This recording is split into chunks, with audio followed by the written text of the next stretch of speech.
Y en este bloque ya recibimos con muchísimo gusto a Pablo Villar, quien es presidente de la Asociación Nacional de Micro y Pequeñas Empresas. Un gusto que esté con nosotros aquí en Informe Capital. Muchísimas gracias a ustedes por la invitación. Ayer fue justamente el Día Nacional de las MIPYME, Micro y Pequeñas Empresas. Un momento que además fue foco no solo de la asociación y de quienes la integran, sino también del Poder Ejecutivo, que ayer planteó por lo menos o hizo un saludo y proyecciones, digamos, para lo que puede representar este sector de la sociedad. Y ya de ahí le pregunto, antes de ver las medidas del Poder Ejecutivo, ¿cuál es la situación hoy de las micro y pequeñas empresas? ¿Cuántas empresas agrupa? ¿Cuánta gente? Porque sabemos que da mucha mano de obra. Sí, ciertamente. De alguna forma, en lo que hace unidades económicas, entre micro y pequeñas empresas están en torno al 92% de todas las unidades económicas. Si le sumamos las medianas, estamos en un 99,5% de las unidades económicas, y esto, de alguna manera, da trabajo u ocupa a en torno a 65-70% de mano de obra privada ocupada. En el caso de AMIPE, que de alguna forma tiene como referente el sector micro y pequeño, son en el orden de las 95-96% de las unidades económicas, y tenemos una ocupación del orden del 50-55% de la mano de obra privada ocupada. ¿Cuánta gente estamos hablando? Y bueno, fíjate tú que si ahora tenemos en altas de BPS, digamos, cifra histórica, cercano a 1,5 millones de uruguayos cotizantes, estamos hablando de un porcentaje muy relevante, ciertamente. Proceso en el cual de formalización que el empresariado todo ha hecho en estos últimos años un esfuerzo importante en la formalización, y por eso que nosotros de alguna manera venimos reclamando y proponiendo medidas, por un lado paliativas y por otro lado de mediano y largo plazo, para que ese proceso de formalización sea sostenible y que este producto yo hoy relataba en otra nota, nosotros tenemos en la actualidad la sumatoria de 3 fenómenos. Un fenómeno que ha sido un largo proceso electoral, donde claramente e históricamente las inversiones de alguna manera bajan su intensidad y está... Sí, para ver qué es lo que pasa más adelante. Y se generan muchas expectativas. Le sumamos el verano, que hay 2-3 meses en donde no hay decisión de inversión. Le sumamos el cambio de gobierno y después vino la pandemia. Entonces, hemos tenido 3 fenómenos que de alguna forma generan cierta retracción en los procesos de inversión, cuya mezcla nos está resultando realmente explosiva. Claro, ¿y cómo ha impactado, digamos, en este caso la pandemia, que prácticamente ha paralizado, o paralizó por lo menos desde el 13 de marzo, muchas de las actividades? Primero por recomendaciones, por evitar aglomeraciones, por el cierre acordado, por ejemplo, de los shopping, de centros culturales. ¿Cómo afectó además los comercios, que son muchos de estas empresas, ¿no? El impacto no es homogéneo, digamos. Tenemos sectores que están sumamente castigados, aún hoy, pero tenemos un impacto negativo en casi todos los sectores de actividad. ¿Cuáles son los más difíciles? Y yo creo que toda la parte comercial en una primera etapa sufrió muchísimo. La parte de servicios sufrió muchísimo. La parte de servicios conexo con la industria tuvo un impacto medio, digamos, o bajo. La parte industrial también tuvo un impacto medio o bajo, pero han pasado 5 meses y todavía tenemos sectores sin actividad. Podemos hablar del sector gastronómico, el sector turismo, hotelería, agencias de viaje. De alguna forma hay un segmento de nuestra actividad económica por el cual ingresan anualmente un porcentaje importante de nuestros recursos que están sin ingresos. Claro, estaba pensando recordando algunas de las medidas del gobierno que se plantearon a raíz de la emergencia sanitaria y sobre todo la afectación a la actividad económica. Pienso en estas medidas que tienen que ver con la creación de un seguro de paro parcial, ciertos beneficios para los monotributistas del MIDES, perdón. ¿Les llegaron? ¿Fueron suficientes? ¿Créditos más livianos del Banco de la República, de la Agencia de Desarrollo? Yo creo que como dijimos desde un primer momento, el paquete de medidas y la atención a la parte de la actividad económica más vulnerable, nosotros lo compartimos naturalmente. ¿Y le llegó? Le llegó. También dijimos desde un primer momento que era totalmente insuficiente. Cuando uno ve los montos de esas ayudas y los plazos, ¿no? Porque fueron 4 o 5 meses, pero por ejemplo, monotributistas, 6.700 o 800 pesos por mes.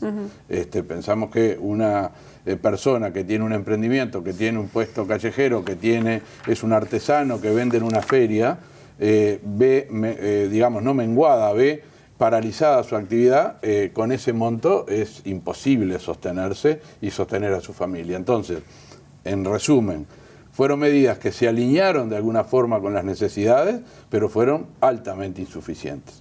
Ahora, siempre estuvimos reclamando que hay un sector inmediatamente superior al monotributo y al impuesto pequeña empresa, que son actividades económicas unipersonales, de servicios, que tienen capaz que hasta un dependiente, que valoramos, pero hay otro sector, que es el de la microempresa, que está inmediatamente superior, que de alguna forma no tuvo otras medidas. Microempresas, estamos hablando de 4 personas dependientes como máximo, ¿o no? De 1 a 4. De 1 a 4. De 1 a 4.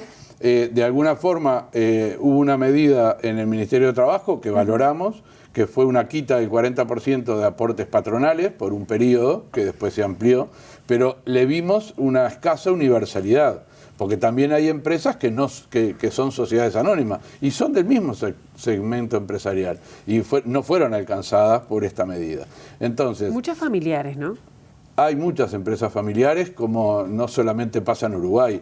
El marco y el contexto, muchas veces por su génesis, de las micro y pequeñas empresas es de origen familiar, porque de alguna manera empieza un emprendedor, genera una idea, se capacita, invierte y de alguna forma empieza a consolidar y hacer crecer su emprendimiento y empieza a ocupar parte de su familia, cuestión que es razonable, es positiva, genera proyectos familiares. Ahora, esto fíjate tú, que una empresa que es de corte familiar y que todas las familias y sus hijos, muchas veces casados, ven menguados sus ingresos, hay medidas que fueron insuficientes. ¿Y qué es lo que ustedes piden? Porque sé que estuvieron reunidos con el Ministro de Trabajo y Seguridad Social, sé que está pedida una reunión con el Ministerio de Industria, que allí está la dirección de pequeñas y medianas empresas, ¿no? ¿Cuáles podrían ser las herramientas para dar una solución a lo que ustedes están pidiendo? Nosotros tuvimos yo diría, desde mediados de marzo, solicitud de entrevista con el Ministerio de Trabajo, el Ministerio de Industria, el Ministerio de Economía, y nos hemos reunido con el Ministerio de Industria y con el Ministerio de Trabajo. De alguna forma, Trabajo entendió la problemática que le estábamos trasladando, que había microempresas, sobre todo de corte productivo, de corte de servicio, que muchas veces por la cantidad de dependientes, con alguna especialización hay un solo funcionario. Entonces muchas veces es difícil mandar a un funcionario a el seguro de desempleo, aún el flexible, cuestión que también valoramos, pero no es suficiente porque toda la estructura productiva queda inactiva. Entonces venimos planteando que aquellas empresas de este sector micro y pequeño que no envíen trabajadores al seguro de desempleo tengan como contraprestación una quita en sus aportes patronales, que para el bolsillo, capaz que del BPS o del Ministerio de Trabajo, es neutra la medida, pero a la empresa la deja potencialmente apta para el desempeño de su actividad. Quiere decir que si ustedes evaluaron lo que fue el seguro de paro flexible o parcial, ¿no lo tomaron gran parte de las empresas micro y pequeñas? No, yo creo que si uno analiza los números y llegamos a tener cercano a los 200.000 denuncias de seguro de desempleo, por suerte... Ahora un poco menos, 160, 170. Y por suerte un bajo porcentaje donde había un desvínculo laboral. Despido posterior. Pensamos que ha sido utilizado y realmente ha sido utilizado, pero no contempla esta otra realidad, sobre todo de empresas de corte industrial o de corte de servicios conexos con la industria. Entonces, francamente, no entendemos el por qué no se adopta una medida que está planteando un sector como necesaria y que no impacta en los números del Ministerio de Economía y tampoco el Ministerio de Trabajo. ¿Ustedes han sacado la cuenta de cuánto sería si efectivamente eso se pone en práctica? Y partamos del supuesto que ya hubo una renuncia por esa quita del 40% de aportes patronales. Primera medida, universalicemos ese 40% a sectores de micro y pequeñas empresas, independiente de su razón social y de su forma jurídica, que esa es otra cuestión que no entendemos, porque las debilidades y las vulnerabilidades tienen que ver mucho más con el tamaño, mucho más con el sector de actividad que con su razón social. Yo le quería plantear, bueno, hoy estaba escuchando lo que dijo la ministra de Economía con la celebración del Día de las Micro y Pequeñas Empresas y aludió a la creación de una nueva institucionalidad. ¿A qué se refería especialmente cuando decía eso, que además lo enmarcaba en la decisión del gobierno de no habilitar una cuarentena total para dejar por lo menos los motores de la economía en marcha? No, yo creo que, a partir del Ministerio de Economía, obviamente hubo el propósito de tener la menor inversión para paliar el problema y tener instrumentos de mitigación del impacto negativo. Para nosotros eso tiene un componente que es regresivo, porque de alguna forma, como te comentaba, todo lo que se ha venido haciendo por parte del empresariado en cuanto a la formalización, todo lo que ha venido haciendo el empresariado para mejora de sus capacidades. Y si eso no lo defendemos y no lo sostenemos, va a ser mucho más difícil y mucho más larga la reactivación económica. ¿Cómo se plantea la reactivación pensando en el después de la pandemia? Bueno, el después de la pandemia a veces es difícil pensarlo, ¿no? Porque todavía tenemos grandes incertidumbres, pero de alguna forma hay algunos datos de la realidad. Nosotros vamos a tener como país una economía más pequeña, vamos a tener un mercado más pequeño, porque ha bajado nuestro poder adquisitivo por diversas razones, y vamos a tener un desempleo más abierto. ¿Y menos empresas? Y también menos empresas. Otro dato que surgió ayer, que hay que desagregar algunos datos, ¿no? de algunos cierres históricos, digamos, pero hay 7.000 empresas que entre febrero y julio han cerrado. Eso tenemos que analizarlo, abrirlo, ver cuántas medianas, cuántas pequeñas, cuántas micro, ver de qué sectores son y ver a cuánta gente ocupaban. Pero eso es un dato no menor. Y de los 147.000 empleados que todavía siguen en el seguro de paro, tenemos la gran incertidumbre de cuántos realmente van a ser reinsertados laboralmente. Entonces, primer dato, nos vamos a quedar con un mercado interno más chico. Segundo dato, somos conscientes que el sector micro y pequeño trabaja para el mercado interno fundamentalmente. Entonces, vamos a tener una reactivación de empresas que están un poco en su línea de flotación para atender un mercado más chico.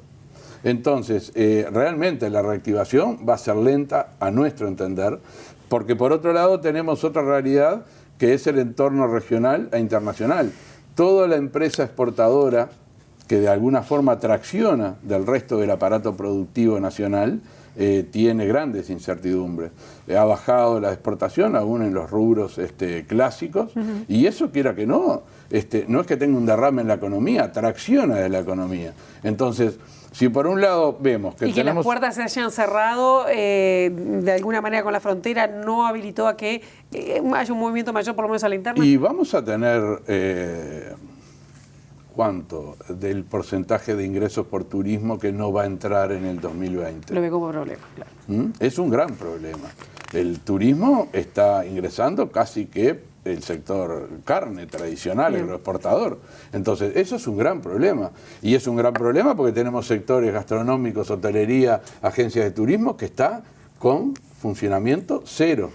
Vamos a tener que convocarlo nuevamente cuando, pasemos esta etapa para ver cómo se da la reactivación completa del sector. Y yo creo que tenemos que pensar en también medidas de fondo que estamos proponiendo, porque de alguna manera tenemos que mejorar las posibilidades de salida. De eso vamos a hablar en la próxima. Gracias, Villar, por estos minutos. Muchas gracias a ustedes.